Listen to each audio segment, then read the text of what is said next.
Salut à tous, c'est Titus01, j'espère que vous avez la patate, les filles comme les gars, et aujourd'hui on va parler sur le thème de l'ecchi, de la romance, de l'isekai. Alors souvent ça regroupe un peu ces trois thèmes, mais globalement on va être sur de l'ecchi, mais avant ça n'oublie pas d'exploser cette barre de like, de commentaires ou encore de partage, et si la chaîne te plaît, n'hésite surtout pas bien sûr à t'abonner, ça me ferait extrêmement plaisir. Si tu as des idées de vidéos ou encore tout autre, ou si tout simplement tu veux proposer des jeux vidéo sur le thème de l'anime, n'hésite pas à aller sur mon Discord ou encore sur mon Facebook, ça me ferait extrêmement plaisir.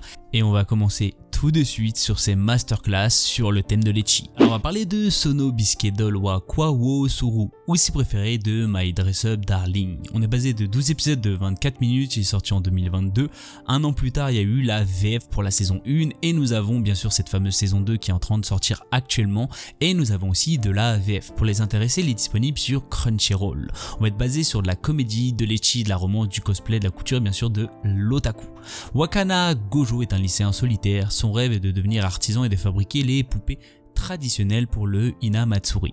Mais comme cette passion n'est pas très virile, il la cache et ne se fait pas remarquer. Jusqu'au jour où Marine Kitagawa, la fille la plus populaire du lycée, le voit se servir d'une machine à coudre. Contre toute attente, elle lui demande de devenir son couturier pour réaliser des tenues de cosplay. Alors globalement j'en avais déjà un petit peu parlé, je m'y connais pas forcément énormément sur le cosplay. C'est vrai que si vous n'êtes pas forcément fan ou vous y connaissez pas trop sur le cosplay, bah cet animé peut énormément vous aider. Alors c'est vrai qu'il y a certaines étapes qui je pense ne sont coupées, mais globalement vous allez voir tout ce qui est à base de comment créer un cosplay, dans quel but, etc. L'univers, les passionnés de cosplay, etc. aussi par rapport à ça, et je pense que ça pourrait faire changer d'avis à pas mal de personnes. Moi ce que j'ai à dire c'est que j'ai appris quand même pas mal de choses, même si je pense que j'ai appris même pas 10% ou 15% vraiment d'une personne qui est cosplayer, mais on en apprend quand même certaines choses que peut-être forcément on s'y attend pas du tout par rapport aux recherches, par rapport aux habits, par rapport à tout simplement aux mesurations, etc. Vous allez apprendre quand même pas mal de choses sur ça et je pense que ça pourrait intéresser pas mal de monde. Après c'est vrai que dedans il y a de la romance, quand même vous allez vous y attendre quand même plutôt facilement, et c'est vrai que globalement l'animation est incroyable, que ce soit dans la saison 1 ou encore dans la saison 2, on prend d'énormes claques sur l'animation qui fait vraiment animer cette passion du cosplay, cette passion pour vraiment être couturier dans la couture, et je pense qu'il pourrait faire plaisir à pas mal de monde. Je vous le conseille parce que c'est vraiment un banger, il est tout simplement incroyable et vous allez découvrir peut-être certaines choses que vous ne connaissez pas du tout sur le cosplay, et pourquoi pas devenir cosplayer ou encore cosplayeuse. On va parler de Fufu Iju Kwabito Miman, ou si préféré de Presque Marié, Loin d'être amoureux. On est basé de 12 épisodes de 24 minutes, il est sorti en 2022, et nous avons enfin la VF pour bien sûr cet animé qui est sorti tout récemment en juillet 2025. Pour les intéressés, il est disponible sur Crunchyroll. On va être sur de la comédie, du drame, de l'ecchi, de la romance et bien sûr de l'amour. Yakuin Jiru, un lycéen de 3e année, espère que Sakurazaka Shiori, son premier amour, soit sa partenaire pour le cours couple pratique. Dans cette activité, les étudiants doivent démontrer qu'ils ont des compétences nécessaires pour vivre seuls avec un partenaire du sexe opposé, tout en présentant un certain niveau d'harmonie à la surveillance vidéo qui les évalue. Malheureusement, le hasard a fait en sorte qu'ils se retrouvent avec la personne la plus opposé à lui, Lagiharu Watanabe Akari. De son côté, Akari espérait se retrouver avec Tenjin Minami. Leurs espoirs sont encore plus anéantis lorsqu'ils découvrent que Shiori et Minami ont été assignés ensemble. Pour sortir de cette situation, ils décident donc de coopérer à contre-cœur pour terminer dans les 10 premiers du classement et ainsi recevoir le droit d'échanger leurs partenaires si les deux couples sont d'accord.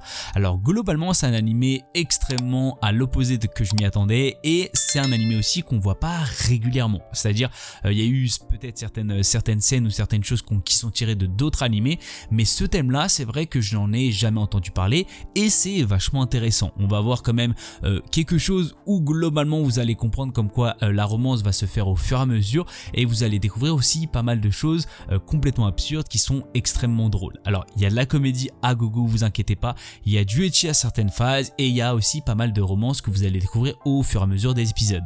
Alors si bien sûr vous allez me poser la question par rapport à la VF, comment c'est, je n'écoute aucun animé en VF, je le dis comme quoi il y a de la VF, mais je pourrais pas vous donner mon avis par rapport à ça. Moi ce que j'ai à dire c'est que sur le thème de l'animation ou encore sur le thème de l'animé, c'est un banger et je pense que vous allez passer un très bon moment par rapport à ça, et j'espère énormément une fameuse saison 2 que nous attendons toujours actuellement, parce que nous avons encore pour l'instant aucune info par rapport à ce sujet. Globalement, je vous le conseille et vous allez passer un très bon moment, que ce soit sur le thème de l'ecchi, sur le thème de la romance ou encore sur le thème de la comédie. Alors on va parler de Kanojo Okareshimasu ou ses préférés de Rent a Girlfriend. On est basé de 12 épisodes de 24 minutes, il y a de la VF pour les intéressés qui est disponible, il est sorti en 2020 par rapport à la saison 1 et en tout nous sommes à la 4e saison, c'est-à-dire il y a eu 2, 3 et la 4e saison qui est en train de sortir actuellement. Pour les intéressés, il est disponible sur Crunchyroll, on va être sur de la comédie, du drame, de l'ecchi, de la rem, et bien sûr de la romance.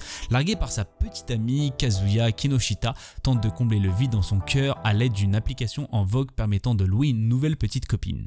C'est ainsi qu'il va faire la rencontre de Shizuru Mizuhara, une jeune fille à première vue parfaite possédant tout ce que le jeune homme recherche.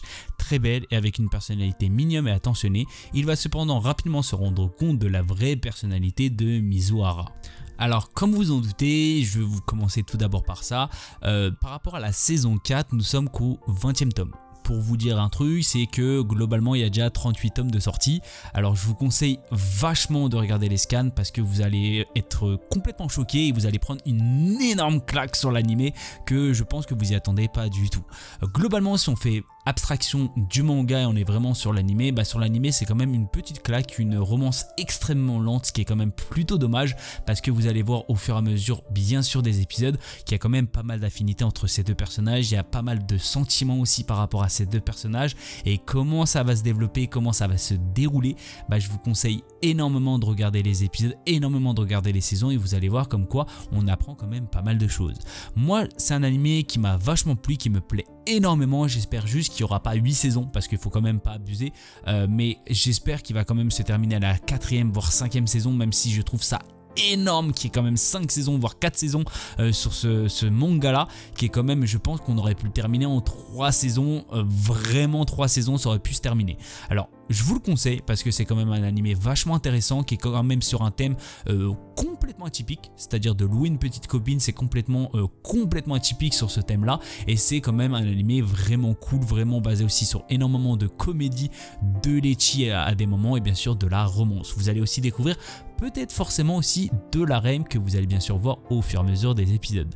Alors malheureusement c'est la fin de cette bien sûr vidéo, j'espère qu'elle vous aura fait plaisir. Si vous avez des idées de vidéos ou tout autre, n'hésitez surtout pas à me le dire dans la barre des commentaires, ça me ferait extrêmement plaisir. N'oublie pas d'exploser cette barre de like, de commentaires ou encore de partage, et si tu as des idées de vidéos ou tout autre, n'hésite pas bien sûr à l'écrire dans la barre des commentaires ou encore sur le thème du jeu vidéo de l'animé, n'hésite pas aussi à le dire sur la barre des commentaires ou encore sur le Discord ou encore sur mon Facebook. Sur ce on va bien sûr se clôturer sur ça et n'oublie pas d'exploser bien sûr cette barre d'abonnement, ça me ferait aussi extrêmement plaisir. Sur ce je fais plein de bisous à tout le monde, c'était Tito aux commandes.